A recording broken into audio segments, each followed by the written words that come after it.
Let's take a look at another one. This one includes our parent functions. So first thing we're maybe going to do is look at this first piece and say, oh, just to kind of keep track, oh, that's a decreasing line. We look at the second piece, oh, that's a square root curve. And we look at the third piece and we know that's a parabola. So that will help us keep track of what we're doing. Let's again put in our breakpoints. So we're going to start this function at -8. We're going to have a break, which may or may not be a discontinuity, at -2. The second piece goes from -2 to 2, and the third piece is from 2 to infinity. So let's take a look. Let's work from left to right again. Our first piece is a line. Looking at this line in point slope, we know right away that it goes through the point -6, 6, because of our standard translation form. So -6, 6, and oh, I was given a grid, so I can just count blocks. So down 3 over 2, down 3 over 2. Oh, look, I end right here. And that's going to be an open circle because I don't include -2 on my line. -8 will be a closed circle, and I'm going to see where am I at -8. So I'm going to plug it in just to make sure. 3 halves, -8 plus 6. -2's cancel. We're at 6 plus 3. We're at 9. And so that's going to be a closed circle. Here we go. That's the line, the linear piece. The next piece is a square root curve. So this tells me that I've taken my square root curve and I've moved 2 to the left. So left 2. So moving left 2 instead of my starting point being at 0, I'm now at -2, 0. And you can think of it this way. X, Y maps onto left 2, and you don't do anything to the Y. So my 0, 0 point moves on to -2, 0. And now that point's going to be filled in. Oh, look at that. So that filled in point is going to make this part of my function continuous. Then I have a square root curve. So it's going to come up through here. Let's see, where am I when I plug in 2? I'll be at the square root of 4, which is 2. So I'm at 2. I'm up here. It's an open circle. My curve looks like that. So it's continuous, but I do have a cusp there. Let's look at the last piece. That's a parabola. This notation, get rid of this. So using our transformation notation from the last section, this tells me that I've taken every xy point and I've moved it to the right 4,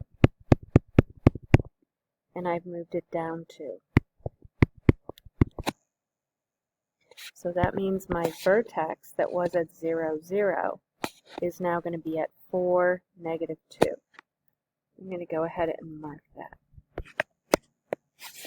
Then I start at 2. Let's see, where am I at 2? -2 plus 2 minus 4 squared. -2 squared is 4 plus -2. I'm at 2. Oh, look, I'm filling in this open circle again. So this part of my parabola, we know it's going to go through there. Looks like this. And what we remember about parabolas from Algebra 1 is they have this symmetry.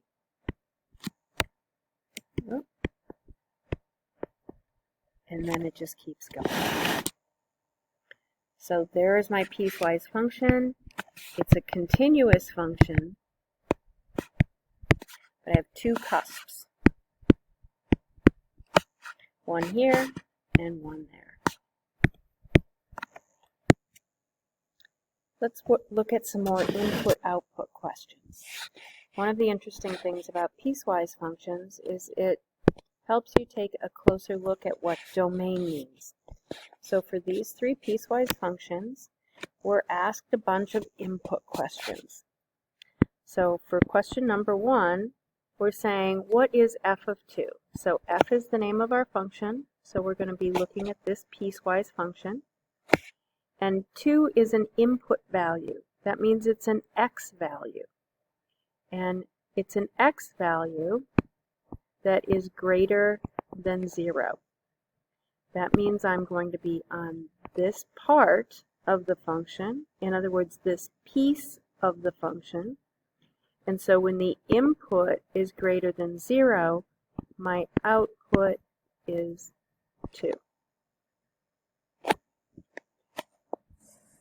Let's look at this one. Now I'm looking at an input of -4. But -4 is less than or equal to 0. So now I'm going to be on that part, or that piece of the function. So when the x value is less than 0, my output is going to be 3. Let's try just a couple more, and then I'll save some for you to do. Let's look at the g function. So the input is 7. So I come over here and I say, is 7 less than or equal to 3, or is 7 greater than 3? Oh, 7 is greater than 3, so I'm on this piece of the function. So g of 7 is 2 times 7 minus 1. I'm at 13. But if I come to the next question, now 0 is less than or equal to 3. So now I'm on this part or piece of the function. And so when I plug in 0, I need to look at these output values. I'm at 0 plus 5. I'm at 5. Let's try the h function. So our input is -4, and -4 is in fact less than or equal to -2. So I'm looking at this as my output value. So h of -4 is 1/2 times -4 minus 4. I'm at -2 minus 4. I'm at -6. Now I'm going to look at h of -2. Oh, h of -2. Oh, that's right on the money. Oh, but it must be on this first branch because that's where it's included. So h of -2 is going to be 1/2 -2 minus 4. So -1 minus 4, we're at -5. I'll leave the rest for you to do, but the key is online. So looking at these as a multiple choice helps us clarify the questions and the concerns that can come up with a piecewise function without getting too bogged down in details. So let's look at number 1. I'm going to just briefly look at this and say, oh, so my first piece is a downward sloping line. So before I even look at my choices, I'm just going to think to myself, where am I? My breakpoints are at -2 and at 4. So I've got a downward sloping line. I'm just going to kind of do that. I don't want to get involved in graphing it. Then, oh, I have a parent function. It's an absolute value curve that's been moved down 4. So I know I'm right here at -4, and I've got some kind of an absolute value curve there. And then my last piece is a horizontal line at 5. Just so I get a sense of what's happening with this. So I look at this piece, and I know that can't be true, because this first piece is a cubic. That's a parent function, that's an x cubed function. My last piece is not horizontal, so that's certainly not going to work. Oops.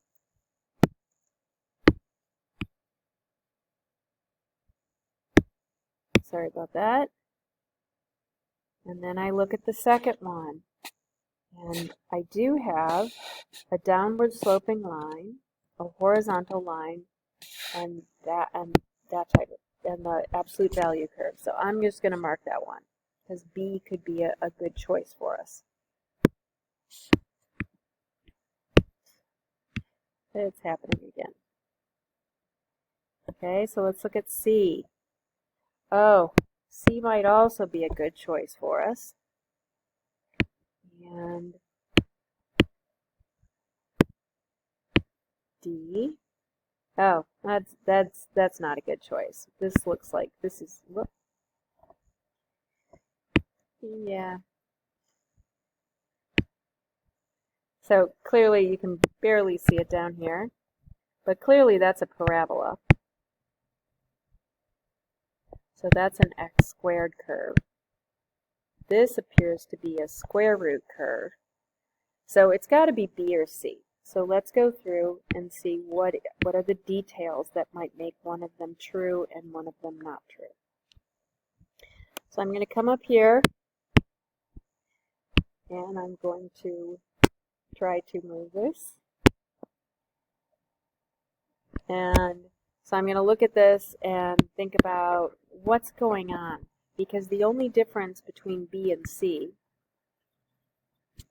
is that the domain pieces. So here we can see that if we were going to write this as a piecewise function, our first piece would be between negative infinity and negative 2, and doesn't include that negative 2. But on the one below it that might be the case, our first piece would be negative infinity to negative 2, including negative 2. Well, there's a difference right there. That will be enough to show us which could be the correct answer. So let's come on up. And so B is not including. And we can see, oh, we do want to include it on that first branch. So we must be looking at C as the right answer. So little details that have to do with both the type of function, but also importantly the domain of where those functions occur.